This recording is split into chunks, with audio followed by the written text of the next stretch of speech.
Good morning. Can everyone hear me okay? Yeah? Okay. So, hotspot willing, we're good. And Joichi, if something goes awry, let me know. And if I, for some reason, get dropped or freeze, just roll with the digital waves. So, there is suffering. There is suffering, y'all. I'm going to put you all in gallery mode, by the way, because otherwise I'm just staring at my great big old silly face. So I invite those of you online, if it feels comfortable to put your camera on, please do, just so we can see each other,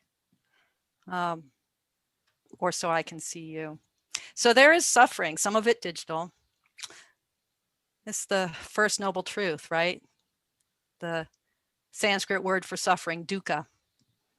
I'm giving the Dharma talk today because Ejo has gone back east to Vermont to attend to the funeral and the assembly of his dear, dear friend in the Dharma, Daihaku priest Daiyosho.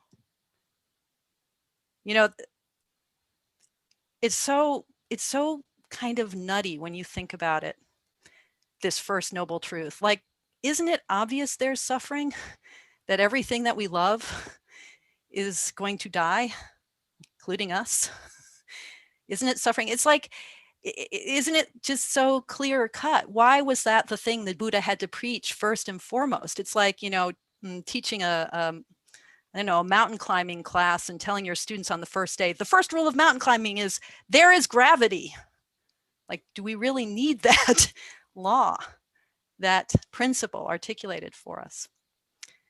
And yeah, we do, right? Because what part of the teaching of the first noble truth, there is suffering, dukkha, that unsatisfactoriness of life. What part of that's about as a teaching is that it actually is almost impossible to truly deeply connect with suffering, to truly deeply hold that most obvious truth. There is gravity, to really hold that in our minds, in our hearts, in our bodies, right?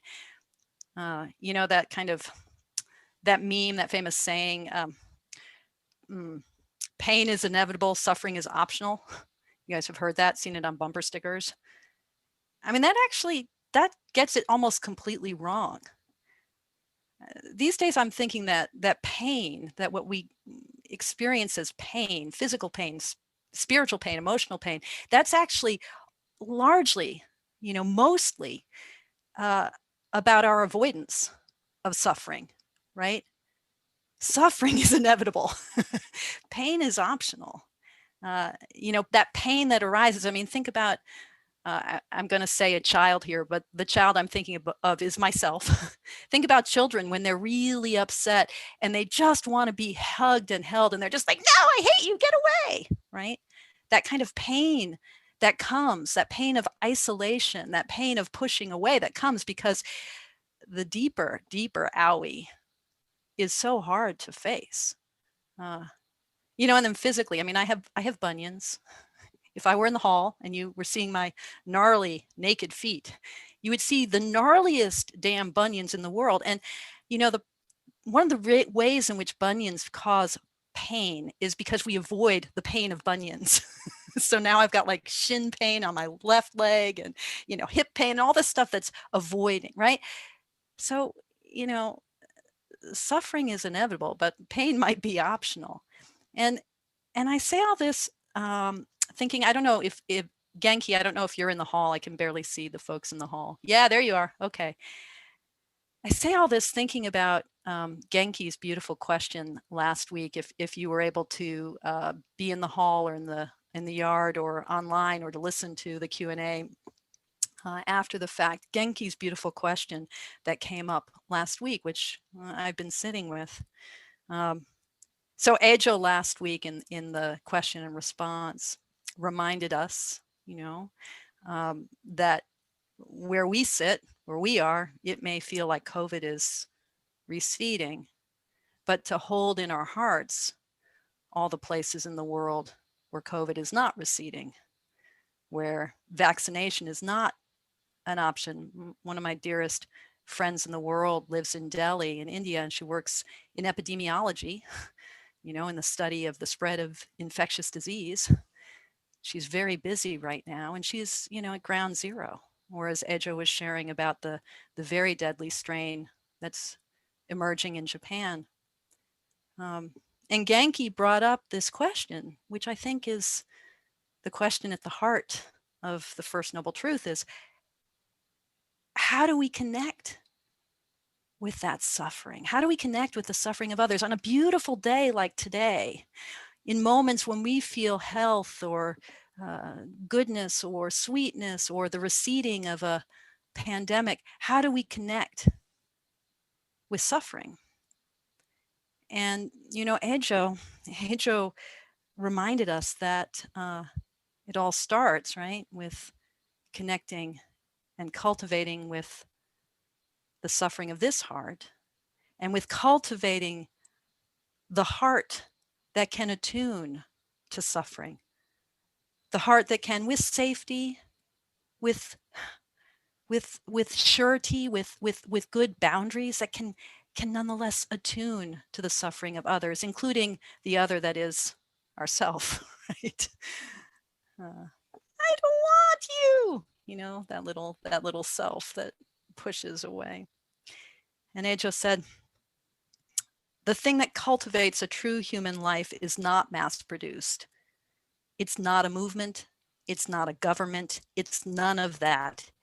It's something much more primary. We look for answers, for movements, for governments, for solutions. He's saying, okay, response comes, but this vital thing that we cultivate in a human heart, in a human life, it's not mass produced. It's not a movement. It's not a government. It's none of that. It's something much more primary. And then he said, but there are no guarantees here. We'll probably decimate ourselves. I'm quoting our teacher directly. We'll probably decimate ourselves, we humans. Okay, great. But what about today? Oh, Ejo. What about today? What about right now? So Ejo's response reminded me of a koan. It's another koan. I was teaching from this a few weeks ago. Reiko's community circle is focusing on some koans from the book The Hidden Lamp, Stories from 25 Centuries of Awakened Women. And this is a koan called Sonin's Shadeless Tree. Master Keizan, joking, asked the nun, Mokufu Sonin. He asked, the winter is coming to an end and the springtime is arriving. There is an order to this. What is your understanding? The winter is coming to an end. The springtime is arriving. There is an order to this. What is your understanding? Sonin replied, in the branches of a tree without shade, how could there be any seasons? In the branches of a tree without shade, how could there be any seasons? Keizan asked her, what about right now? Sonin bowed. Keizan then transmitted the Dharma robe to her. How Ejo often begins his Dharma talks by mentioning the seasons, the weather, the flowers, the sun, the rain. Do you know how he does that? Yeah. That may be like one of the deepest parts of his teaching. He's pointing to this quality of dukkha, of what about right now, that this koan also points to, this quality of suffering. I remember Ejo teaching once, he was saying, dukkha isn't just like the gnashing of teeth and the decimation of bodies and flesh. Dukkha isn't just about wailing. Dukkha is also about a beautiful late spring day. Dukkha is about the breeze through the trees. It's soft and gentle. It's the Daphne blooming and the birds singing. The winter is coming to an end and the springtime is arriving. There is an order to this. What is your understanding? This is a koan about dukkha. Keizan's great-great-grandfather in the Dharma was Dogen Zenji, the 13th century founder of our tradition of Soto Zen. Dogen, so Keizan, the figure in this koan, his great-great-grandfather, Dogen, Dogen in his Genjo koan articulates this insight about dukkha perfectly. Right? He says, flowers fall even if we love them. Weeds flourish even if we hate them. Right?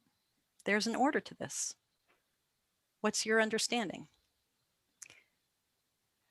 But this koan, if it's a koan about suffering, about flowers falling, weeds flourishing, if it's a koan about that, about the order of things, about dukkha, it's also a poem about gratitude, right? Because Sonon replies, in the branches of a tree without shade, how could there be any seasons? And then Keizan asks, well, what about right now? And she bows, right?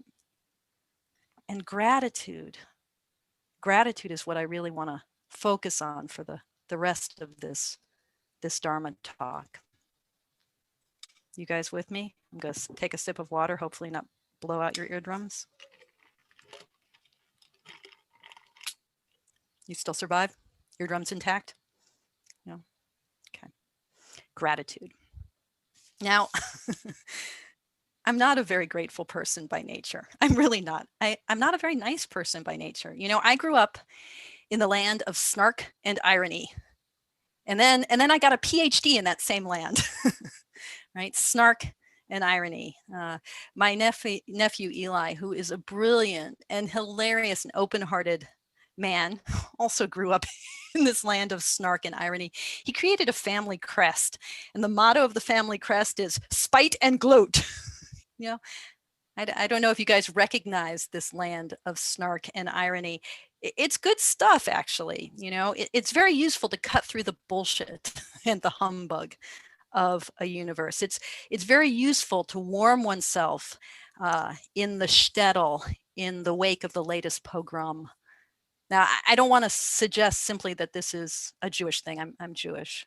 That this is the land of snark and irony is part of Jewish culture. I don't want to suggest that too precisely, because that's very close to a pretty powerful anti-Semitic trope. But there is something in that, like, generational experience of the world's bullshit, the world's pain, the world's dukkha. You know, snark and irony. It's very, very helpful. You know, it's like the source of so much of the humor of our world. I'm thinking, this dates me a bit, but, you know, Seth Meyers and Amy Poehler's sort of ongoing gambit on Saturday Night Live of really? Y'all remember that? That's snark and irony. So maybe you're familiar with this world of the bite that clarifies and saves and makes us laugh and gets us through. It makes gratitude kind of hard because it's protective, right? It makes gratitude kind of hard. And so, like me, you may find gratitude kind of corny. Certain forms of gratitude. I remember the very, very deeply clinically depressed husband of a friend of mine, a close friend of mine, whose therapist at one point, therapist for a very brief moment, therapist said, just adopt an attitude of gratitude. Well, that's helpful. Just adopt an attitude of gratitude. Just count your blessings. You know, the snarkometer kind of hits 11 for me at certain moments. There's really the father in many ways, or one of the fathers of a field known as positive psychology. And even that positive psychology, come on, psychology is about being neurotic, damn it. But anyway, I digress. One of the foremost figures in the field of positive psychology, a guy, Robert Emmons, has done years of study on gratitude. And Emmons has written a book, and I've got to read the title to you out loud because this is the snarkometer all the way on 11, right? The book is called Thanks, How the New Science of Gratitude Can Make You Happier. And, one of the blurbs for the book is gratitude can increase our happiness 25%. Okay, I don't know about you, right? Adopt an attitude of gratitude. And then he gives you like a list. It's a self-help book. He gives you a list. It's a good book, actually. I'm not exactly knocking it. I'm just being snarky. He gives you a list of things you can do, right? Have a gratitude journal, memorize gratitude prayers, count your blessings. These are things you can do. And so, I hear that and I'm dubious and I want to cut through it. But the fact of the matter is Emmons is a bazillion% right. And the self-help world, the world of, glossy Oprah magazine covers that tout the science of gratitude, the science of mindfulness, which by the way, I teach. I may be snarky, but I'm not an idiot. There's a rightness here. Because one of the things that this self-help culture reminds us is that it's kind of normal to normally not be so grateful. Gratitude is a practice. It's a practice. And Emmons is right too in the very powerful way that he defines this practice of gratitude. He says there are two pieces to it. Okay. On the one hand, the practice of gratitude is the affirmation that there is good, right? That there is good. And on the other hand, it's the realization, the practice of gratitude is the realization that this good comes from somewhere else besides me. There is good. The source is beyond me. There's a world beyond me. That world is good. The world is bigger than I am, and the world is whole. It's good. There's a wholeness of which I am a part, and that world is good. I'm saying the same thing over and over again because I'm wanting to help us see how even something like, a self-help book can point us to this power of practice, a practice that is at its core cutting through the corniness, cutting through the snark, at its core, a practice of encountering the deep truth of our interconnection. The world is whole, the world is good. It's bigger than I am. I am a part of it. The practice of gratitude I want to suggest is the practice of what we Buddhists call dependent co-origination. The fact that we mutually arise together. The world is good. It is bigger than I am. I am a part of this world. And indeed, if gratitude is a practice, my first deep encounter, I think, with that deep, mysterious heart, that deep, interdependent heart of gratitude, my first profound encounter with that came with my first profound encounter with Buddhist practice. So 20 years ago, being a very baby meditator, like just really like, okay, I think I'll sit still for a little bit and see what that does. I did a kind of Myobun thing of I'll just go on a 10-day silent retreat. I've never sat a retreat before. I'll just 10 days silent. I didn't read the fine print too much. I didn't realize that actually it really was going to be silent. It was going to be like, 14 hours a day. But I went to Dhammakunja, which is a Vipassana center in Washington State. And the thing about that kind of, it's in the Goenka tradition of Vipassana. And the thing about that kind of practice and those kinds of centers, I went there because it was free, right? You don't pay anything because the whole center is supported by the practice of the assembly.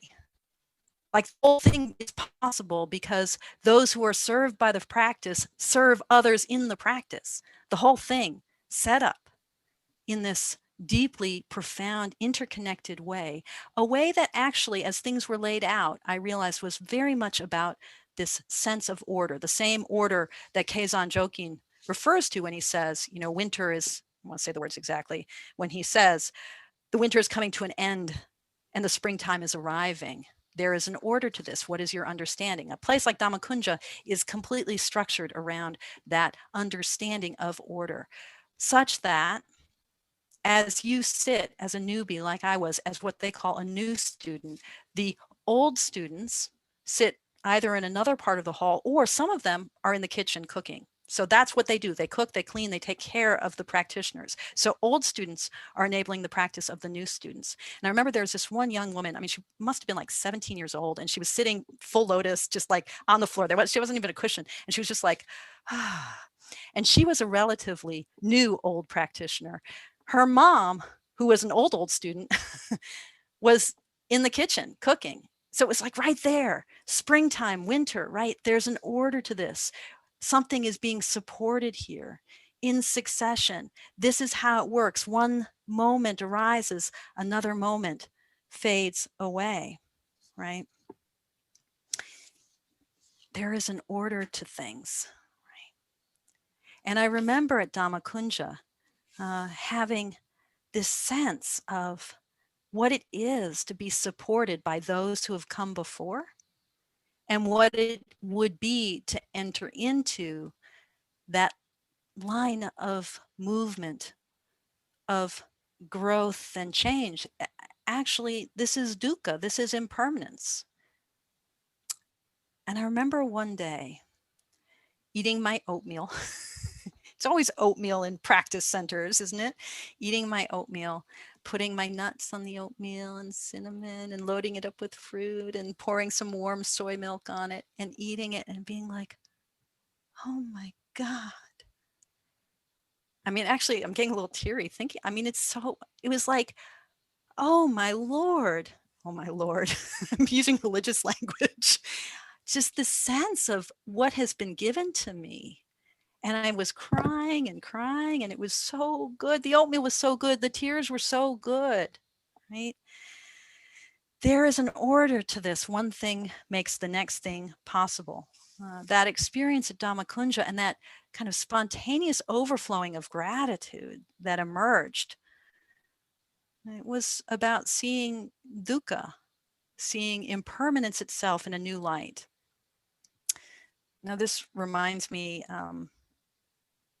a little bit of this poem that we recite a lot in mindfulness circles. In mindfulness circles, you don't have scripture, it's very secular, but you do have things like Mary Oliver, the poet, and things like Rumi, the Persian Sufi mystic, but we pretend he's just another poet like a Mary Oliver, but just he happened to live in Persia in the Middle Ages.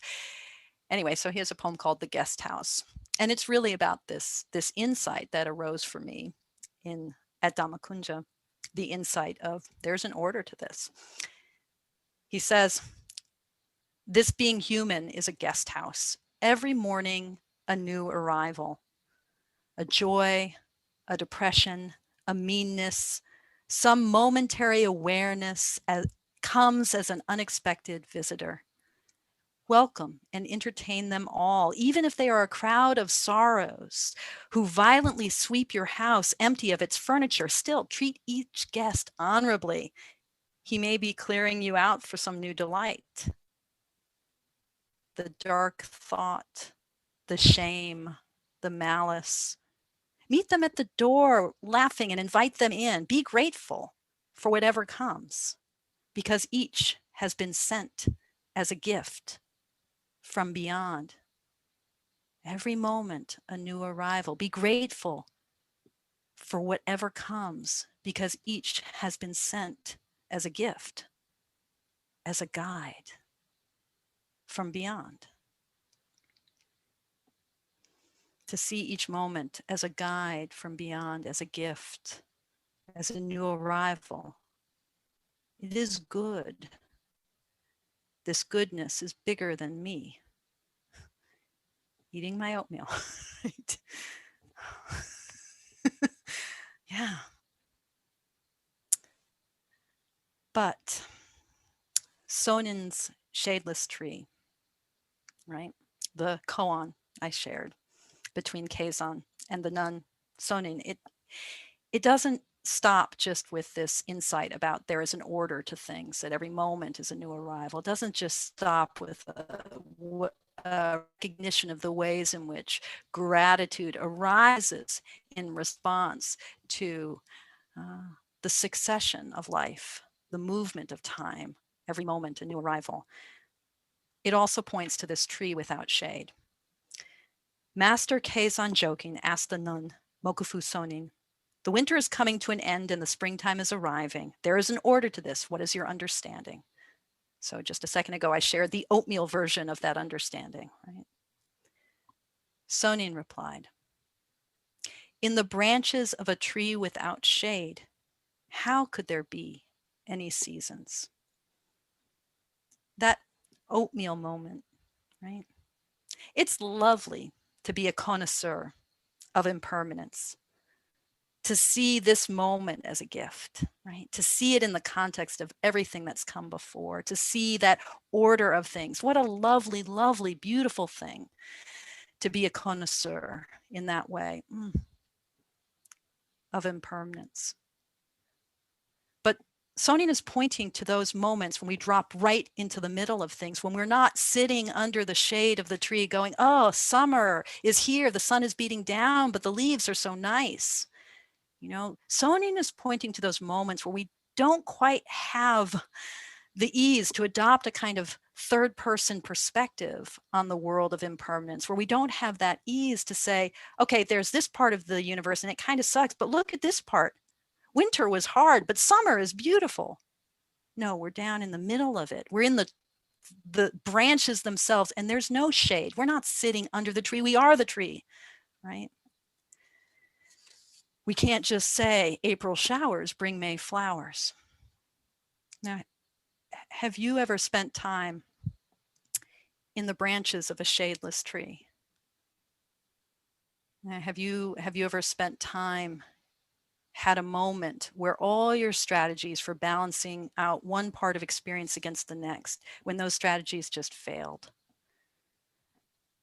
Where the seasons might be turning, but so the hell are we, so the hell is our world, right? Where there's actually there's no shade, right? Where the world blindsides us, where the world is blinding. Moments where we no longer have that luxury of saying, oh, the shade is so nice. Moments where time stands still. In the branches of a tree without shade, how could there be any seasons? Moments where we're maybe stricken by grief or gobsmacked with a sudden reversal of events, or stunned by even a joy that is bigger than anything we could ever have imagined. We were just blinded by life.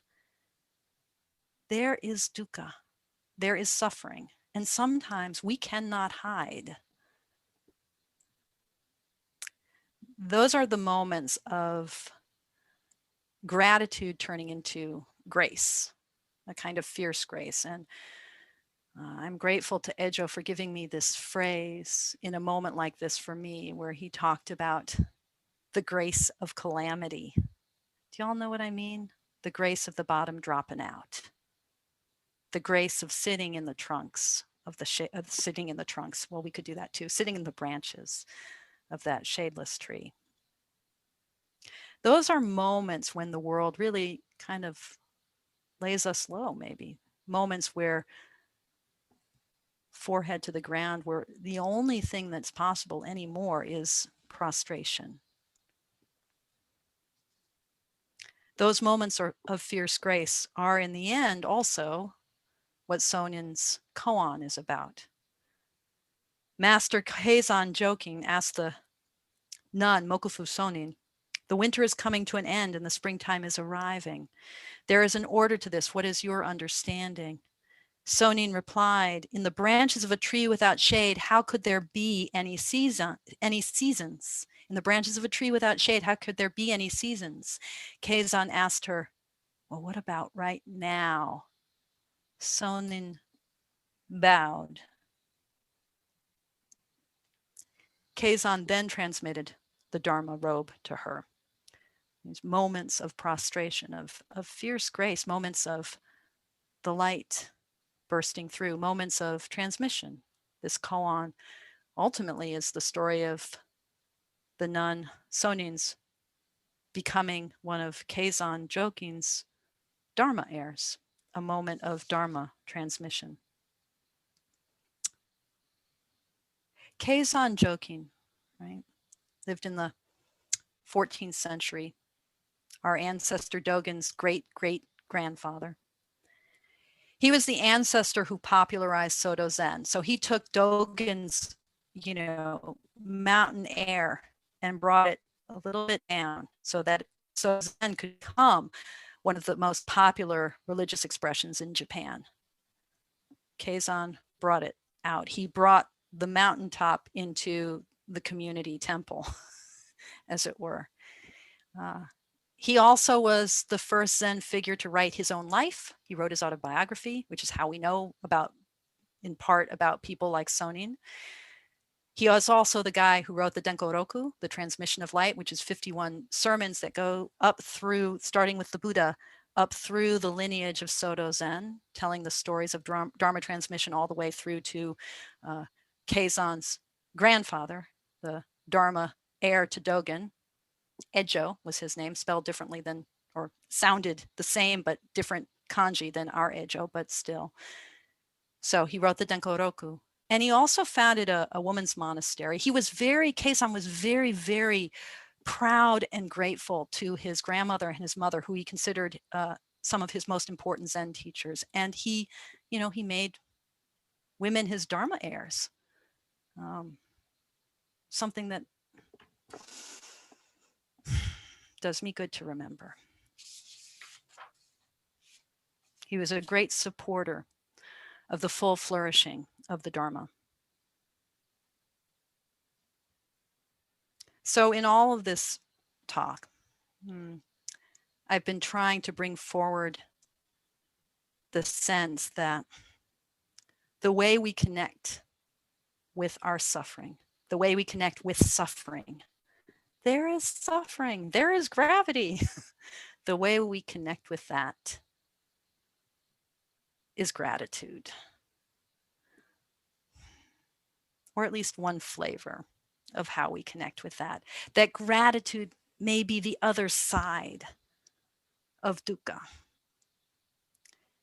And in closing, I'm reminded of one last poem, a very little poem by the 18th century poet monk Ryokan. And some of you have heard this. It's a very little poem. Some of you have heard this many times.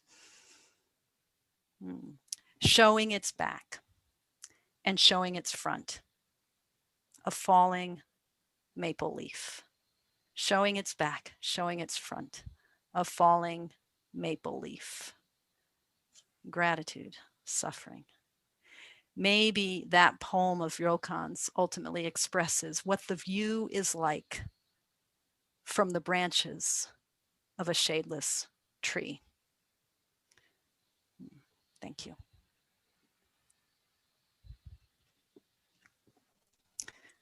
So we no doubt have a little bit of time for some questions or comments.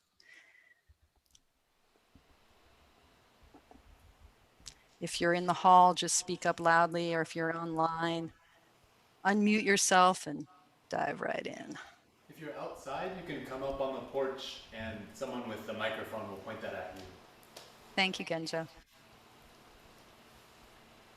Myobun? Yes. This is very peculiar talking to you in this way. Sorry. First of all, so I can't see you clearly. Who is that, by the way? Mariah. Oh, hi, Mariah.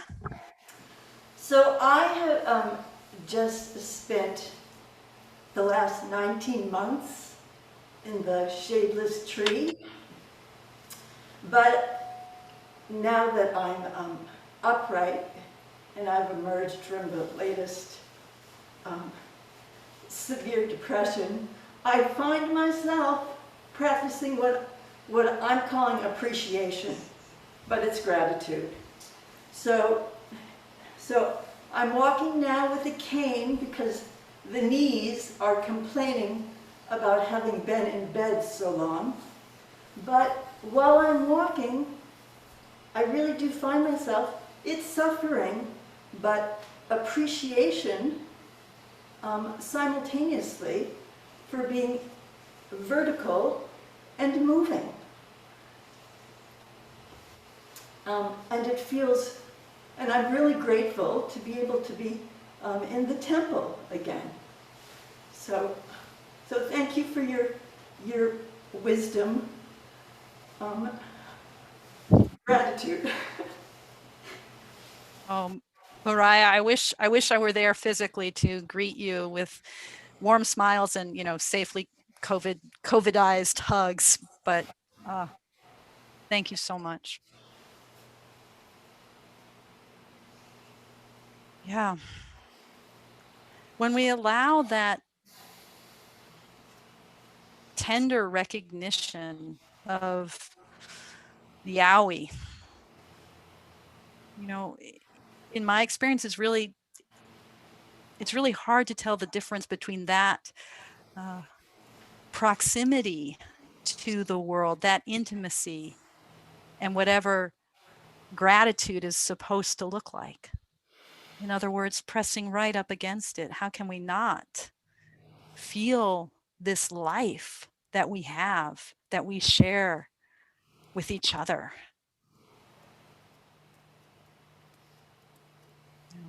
Thank you, Mariah.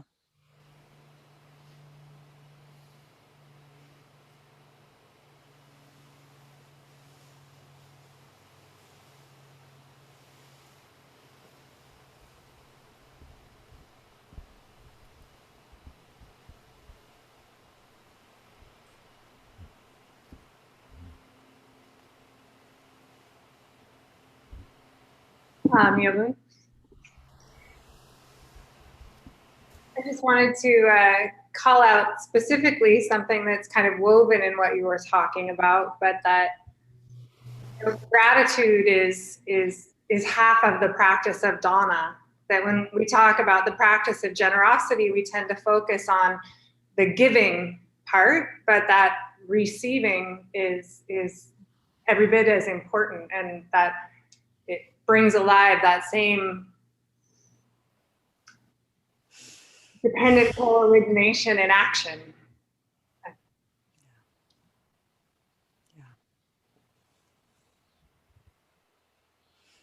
Yeah. I mean, there's one heart here, and it, lub dub. I mean, in my experience, doesn't giving feel like gratitude too? When we can feel it? And when we feel that pinch, like, oh, I really don't want to give this away. Or the pinch of, I really don't want to take anything in. That pinch, I don't want to be afraid of that pinch. Like, I don't want to demonize that pinch, because that pinch too is that connection with this human life and the borders and boundaries of this human life. So sometimes I think we focus on the action, and then we also might focus on what we think that action's supposed to feel like. But there's also just this posture that has many flavors to it.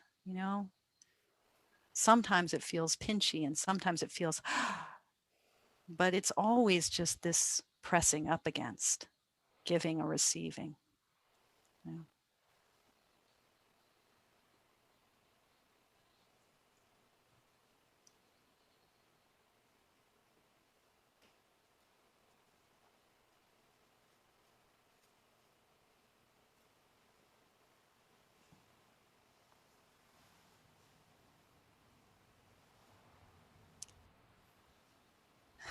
So lovely, people. I don't know if anyone has any last thoughts, but just an invitation, as we put our hands together, reciting the Pali refuges, just to, that posture. It's Ryokan's maple leaf, it's intimacy, it's giving, it's receiving, it's when we gasho and recite the refuges. This is the simplest ritual enactment we have of gratitude.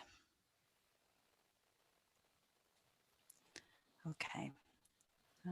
So I'm going to silence myself because if I recite and the hall recites, it sounds catawampus, but let's dive in.